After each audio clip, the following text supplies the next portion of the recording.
یہ جو میں نے آپ کو حضرت موسیٰ علیہ السلام کا معاملہ بتایا، تو اس میں ایک بات قائم کرنا چاہتا ہوں آپ کے ذہن میں کہ غضب کب آتا ہے انسان، غصہ کب آتا ہے؟ کسی نہ کسی حمیت پر ضد پڑتی ہے تو غصہ آتا ہے۔ یا تو حمیت ذات ہے، آپ نے محسوس کیا میری ذات کے اوپر جو ہے حملہ کیا گیا ہے، میری شہرت پر، میری عزت پر، لہذا غصہ آ گیا۔ یا یہ کہ میرے خاندان پر کوئی حرف لایا گیا ہے، بے حرمتی کی گئی ہے، یا میری قوم اور وطن پر، اور یا اللہ کے دین پر، تو اس میں حمیت دین پر غصہ آنا یہ ظاہر بات ہے کہ مستثنا ہو جائے گا ان غصوں سے جو حمیت ذاتی پر آیا ہے، یا حمیت عائلی پر آیا ہے، یا حمیت قومی و وطنی پر آیا ہے۔ لیکن یہ کہ اللہ کے دین کے معاملے میں غضبناک ہو جانا، اس میں ظاہر بات ہے کہ فرق پڑ جائے گا بنیادی طور پر۔ تو حضرت موسیٰ کا غصہ جو آیا ہے وہ اس پر آیا ہے کہ میری قوم، یہ وہ لوگ جنہوں نے 9 جو ہے معجزے وہ تو مصر کے اندر رہتے ہوئے دیکھے۔ وَلَقَدْ آتَيْنَا مُوسَىٰ 9 آیات بینات، سورہ بنی اسرائیل میں 9 معجزے، شروع میں 2 تھے، پھر آتے چلے گئے، اور پھر اتنے بڑے بڑے معجزے دیکھے۔ سب سے بڑا معجزہ سمندر کا پھٹ جانا، اور اسی صحرائے سینا کے اندر اس پڑاؤ جو ڈالا ہے کوہ طور پر، اس سے پہلے من و سلویٰ کا نزول ہوا ہوگا، ایک چٹان سے 12 جو ہے چشمے بھی پھوٹے ہیں، یہ سب کچھ دیکھا، تب عقلی ہے اس کا۔ تو اس پر غصے کا آنا، غضبناک ہو جانا، یہ گویا کہ بالکل معقول ہے قرین قیاس۔ اس میں بھی ایک اور مثال ہے اللہ کے رسولوں میں سے، انہیں بھی حمیت دینی پر غضبناک ہوئے اور انہیں غصہ آیا شدید، وہ حضرت یونس علیہ السلام تھے۔ وَظَنُّونَ إِذْ ذَهَبَ مُغَاضِبًا وَظَنَّ أَن لَّن نَّقْدِرَ عَلَيْهِ۔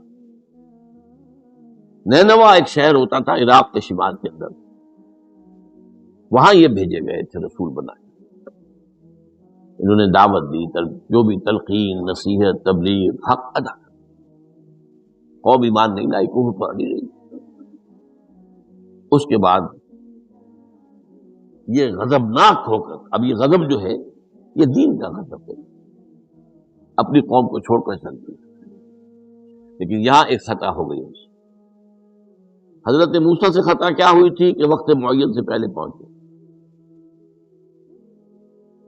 فَإِنَّا قَدْ فَتَنَّا قَوْمَكَ مِن بَعْدِكَ، اس کی سزا مل گئی۔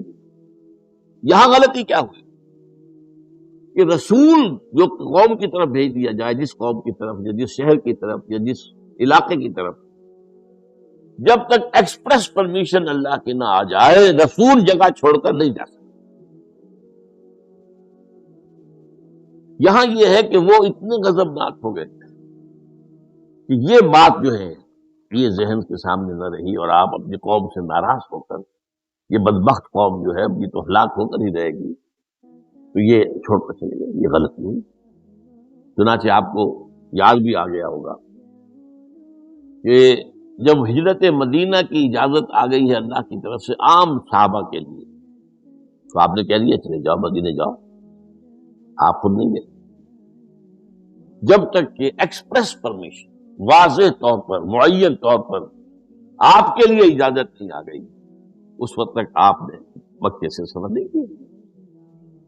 حضرت، یہ واقعہ سیرت کا مشہور واقعہ ہے، حضرت ابوبکر صدیق رضی اللہ تعالیٰ عنہ نے 2 اونٹنیاں تیار کی کہ لمبا سفر ہے اور تیز جانا ہوگا، ہم جب جائیں گے تو ظاہر بات ہے پیچھا کیا جائے گا، تعاقب ہوگا، تو اچھی فربا اونٹنیاں ہوں، تو انہیں خوب کھلا پلا کر تیار کیا تھا، اور حضور کو بتایا نہیں تھا۔ اب منتظر تھے حضور کیا اجازت آ گئی، پھر پوچھا اجازت آئی، حضور نہیں آئی۔ اب حضرت عائشہ فرماتی ہیں، اور نکاح میں آ چکی تھی حضور کی، لیکن تھی ظاہر بات ہے کہ 6 سال کی عمر میں نکاح ہو گیا تھا، 9 سال کی عمر میں وداعی ہوئی ہے بعد میں مدینے کی۔ تو ان کی روایت ہے کہ ہم نے دیکھا کہ دوپہر کے وقت حضور چلے آ رہے تشریف لا رہے. اب یہ بات بڑی غیر معمولی تھی. عرب میں یہ جو وقت ہے قیلولے کا، ظہر اور عصر کے درمیان، اس میں بازار بھی بند ہو جاتے ہیں، آفیسز بند ہو جاتے ہیں، اور یہ کہ کسی کے گھر آنا جانا اللہ یہ کہ آپ کو کھانے پر بلایا ہو دوپہر کے بعد دوسری ہے، ایک آنا جانا نہیں ہوتا، وزٹ نہیں ہوتا. تو بڑے حیران ہوئے. تو حضور نے اپنا ذرا چہرہ وغیرہ چھپایا ہوا بھی ہے اپنے رومال میں، تشریف لائے اور آ کر کہا کہ میں اندر آنا چاہتا ہوں. حضرت ابو بکر تشریف لائیے. یہ تو آپ کی اب ظاہر بات ہے حضرت عائشہ سے نکاح تو ہو چکا تھا، وہ تو محرم تھی، یہاں کوئی نامحرم نہیں ہے، آپ آئیے. آ کر آپ نے کہا کہ ابو بکر اجازت آ گئی. اب حضرت ابو بکر کی خوشی کا ٹھکانہ نہیں تھا. دل میں سوچتے تھے کہ اب مجھے شاباش ملے گی. عرض کیا حضور میں نے 2 اونٹنیاں تیار کر رکھی ہیں، خوب کھلا پلا کر فرما کیا ہے، تیار کیا ہے. حضور نے تھوڑا سا توقف فرمایا. اچھا میں 1 اونٹنی میں استعمال کروں گا، لیکن میں اس کی قیمت ادا کروں گا. حضرت ابوبکر رو پڑے کہ حضور کیا مجھ سے بھی مغایرت ہے؟ میں نے اپنے جان و مال میں سے کون سی چیز آپ سے بچا کر رکھی؟ سارا مال آپ پر خرچ کر چکا. آپ نے اشارہ کیا حضرت عائشہ کے بارے میں. تو ایک مرتبہ پوچھا ہے کہ وہ تو آپ کی بھتیجی ہے، کیسے آپ کا نکاح ہو؟ تو وہ دینی معاملہ ہوتا ہے، میں تم میرے دینی بھائی ہو، رسول بھی بھائی نہیں. اتنا کہنے کی دیر تھی، بیٹی پیش کر دی. تو میں نے اتنی کون سی چیز کو آپ سے بچا کر رکھا؟ یہ ان کے الفاظ نہیں ہے، یہ میں ان کے جذبات کی تعبیر اپنے الفاظ میں کر رہا ہوں. لیکن یہ واقعہ میں آتا ہے کہ وہ پڑھے.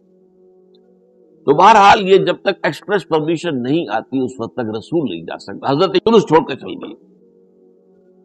وَظَنُّونِ الذَّهَبَ مُغَاضِبًا، مغاضب وہی غضبناک. تو اس کو اللہ تعالیٰ نے پکڑا، اس لیے کہ یہ غلطی ایسی تھی کہ جس کے اوپر پکڑ ہوگی. یہ تو کار رسالت کے اندر جو اس کی شرائط ہیں ان میں سے ایک شخص کے اندر کمی ہوئی ہے. لہذا پھر وہ آپ کو معلوم ہے کہ وہ مچھلی کے پیٹ میں گئے اور وہاں انہوں نے جو ہے لا الہ الا انت سبحانک انی کنت من الظالمین. تو آپ نے جو بھی وہ استغفار کیا ہے اللہ سے، پھر اللہ نے معاف کیا. پھر اس مچھلی نے ویل مچھلی کوئی ہوگی جو شط العرب میں معلوم ہوتا ہے، شط العرب میں اس نے نکلا ہے.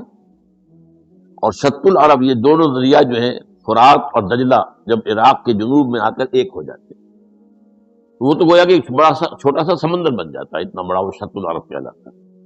اس سے ہو کر پھر گلف میں آئے، اور گلف سے ہو کر کہیں مکران کے ساحل پر آ کر اگلا ہے اللہ کے حکم سے اس مچھلی نے حضرت السلام. اس پر ایک تحقیقی مضمون میثاق میں ایک زمانے میں شائع ہوا تھا، میں اب اس وقت کی تفصیل میں نہیں جا سکتا، کہ اس علاقے میں حضرت یونس علیہ السلام کو اور پھر وہ اس کے ساحل پر پڑے تھے. تو معلوم ہوا کہ یہاں پر غضبناک ہو جانا اگرچہ تھا حمیت دینی کی وجہ سے، لیکن وہاں بھی جو بنیاد ہے دین کی اور جو اس کے جو شرائط ہیں ان میں سے کسی کو کراس کرنے کی اجازت نہیں. اس میں سے اگر کسی رسول سے بھی ہوا ہے تو پھر یہ کہ اللہ تعالیٰ کی طرف سے گرفت ہوئی. اور یہاں یہ نوٹ کرا دوں میں آپ کو، ہم جو مبالغے آمیزی کیا کرتے نعتوں کے اندر، اور آج کل انتہا ہوئی ہے ٹی وی کے اوپر، بعض چینلز کے اوپر نعتوں ہی نعتے نعتے ہی نعتے نعتے ہی نعتے، تو ان کے اندر جو جو مبالغے ہوتے ہیں. حضور نے فرمایا ہے مجھے یونس ابن متہ پر بھی فضیلت مت دو. اب یونس ابن متہ وہ ہیں واحد رسول جن سے کچھ خطا ہوئی ہے اور جس پر سزا ہوئی. باقی اور رسولوں میں سے کسی کے ساتھ ایسی بات ثابت خطا ہوئی ہے. حضرت موسیٰ سے بھی ما عجلک عن قومک یا موسیٰ، لیکن خطا جو ہے اس کی کوئی سزا حضرت موسیٰ کو نہیں ملی. واحد رسول ہیں حضرت یونس علیہ السلام، الا قوم یونس. اور اس کا جو فائدہ پہنچا ہے، یہ جو آج کی جدید اکاؤنٹنگ ہے، debit and credit, Hare debit کے اگینسٹ کوئی انٹری برابر کی جو ہے کریڈٹ کی ہوگی، ہر کریڈٹ کے اگینسٹ ڈیبٹ کی ہوگی. یہ جو ڈیبٹ ہوا حضرت یونس کے خلاف، یہ کریڈٹ بن گیا قوم کے خلاف، قوم کے حق میں، کہ عذاب کے آثار شروع ہو گئے، جس کے بعد کے کسی قوم کے لیے دروازہ بند ہو جاتا ہے توبہ کا.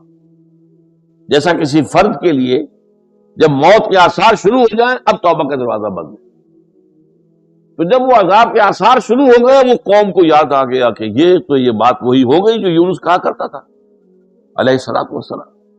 گھروں سے نکلے آئے، پوری قوم باہر آ گئی اور چیخ چیخ کر رو رو کر گر گرا کر اللہ سے معافیاں مانگی، دعائیں کی، تو اللہ نے ان پر سے عذاب ڈال دیا۔ تو سورہ یونس میں اس کے بیان کیا گیا ہے کہ عذاب الہی کے جب شروع ہو جائے آثار پھر وہ ٹل نہیں سکتا الا قوم یونس، یہ صرف